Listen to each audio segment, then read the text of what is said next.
Welcome back to TYT Sports, the Friday panel. Ricky Strom is in Chicago, so we brought in Jayar Jackson. Wow, of course, Denise Jones back in what?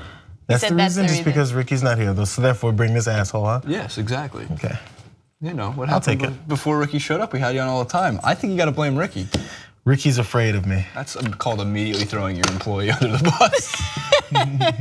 I am the bus driver. No worries.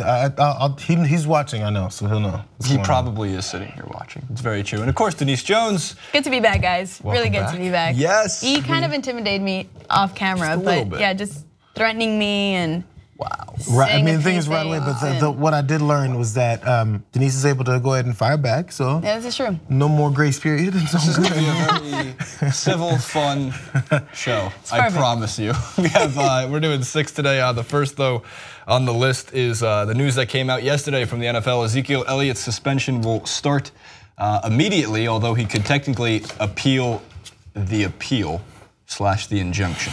I'm going to read some context quotes before we throw over to Denise and Jayar to weigh in on this one, because it's been a very wild ride for Ezekiel Elliott with very misconstrued information in the first place, but obviously the issue at hand being domestic violence, obviously something that the NFL has never consistently handled well.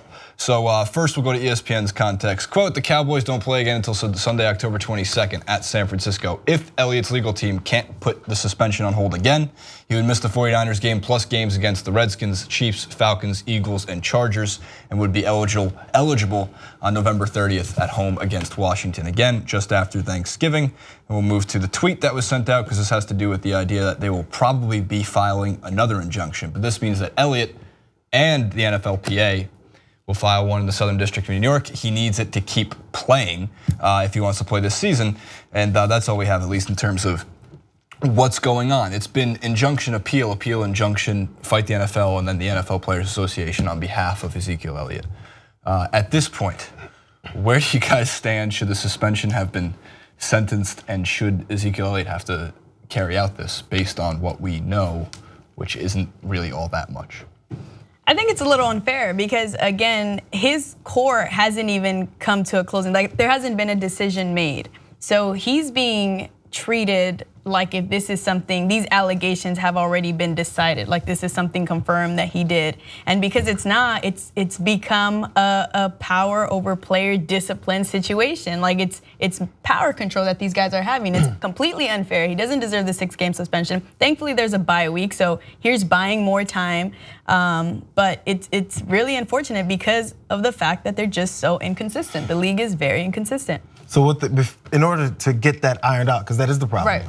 At least maybe you can start next year or something. Every year they try and figure a way to do rules. They need a straightforward, written down policy for where they do these things, which of course they do to an extent, like anything that makes, I think the problem was things that make the league look bad, or if something that happens off field, even accusations for such a thing, you get in the wrong situation, it makes us look bad, then we can still impose without it being like a conviction charge or something like that. You know, there needs to be some kind of streamlined, straightforward way that this is now done, so that there's no more of these kinds of questions. But for right now, everything's up in the air, so it's gonna continue this way. Now, I'm okay with people fighting and going for what they need to do to clear their name, but this is gonna now drag the entire year. What are they, 2-5, 2-3 right now? 3-2. 3-2. Yeah. And obviously it's a point where you kind of need your best players. Right. Although he's not having his best season, probably because partially all this fighting and court legal battles to try and get your name cleared.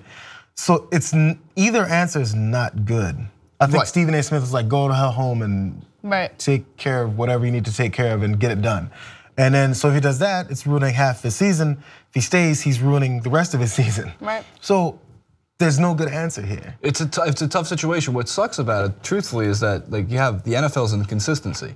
This would never have been a problem if the NFL had any consistent policy, as you were alluding to and you were alluding to, in place.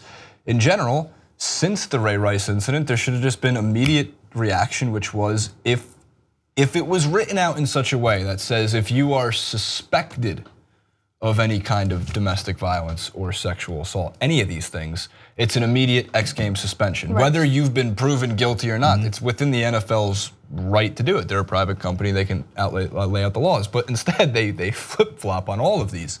So the big thing with Ezekiel Elliott is that the police dropped the charge. There was no charges brought up against him. So in a in American society, innocent until proven guilty, is helping Ezekiel Elliott just not at his job, which is so ironic and strange and something that needs to be figured out. And to the point about dragging this out in terms of the money, you 6-game suspension, you don't get your game check. So it's not like this is cheap. I know the NFLPA is probably chipping in to help out. A lot of people think that Jerry Jones might have some financial incentive to obviously help Ezekiel Elliott through this because he gets Ezekiel Elliott back on the field.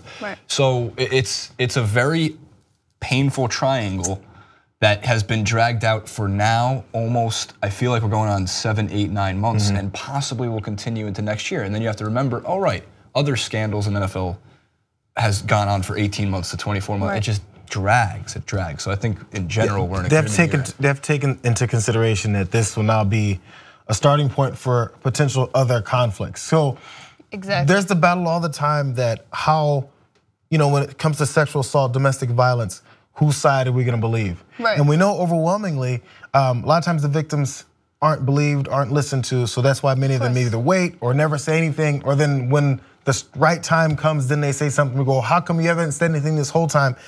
There has to be, again, it has to be straightforward so that no matter what, either you go by the law or you go by just sweepingly going after anyone that's accused. And you're gonna catch a lot of valid accusations and some false ones. Of course. Because it happens. That's just the nature. Not that it happens overwhelmingly, but all you need is one. And you have a bad name. So you need a straightforward way of doing it. And I think you hit that right on the dot. Like, it's gonna have such a sweeping impact in future player discipline acts because of the fact that I feel this is bigger than Ezekiel. It has more to do with the fact that the judge kind of like challenged the NFL and said, you know what, we're gonna lift whatever penalties being on him, we're gonna lift that. And then they decided to continue pushing because frankly, no one likes to be wrong. And I feel like they're having such a hard time at admitting the fact that they were wrong in this case. But if they go back on their word and say, okay, I was wrong here, guys, then the NFL is gonna look bad, and they refuse to do that. So now Ezekiel's being compromised. You make it seem like the NFL has this ego.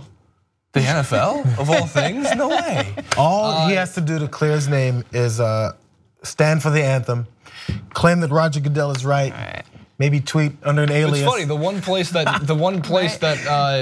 that Goodell has no problem with this is to bend the knee to him. But do it on the field during a certain song and oh no, I'm sorry, you can't play football. Get in the good graces, anymore. he'll drop all charges. It's totally messed up. What do you guys think in general in the comment section below? Is Zeke being mistreated?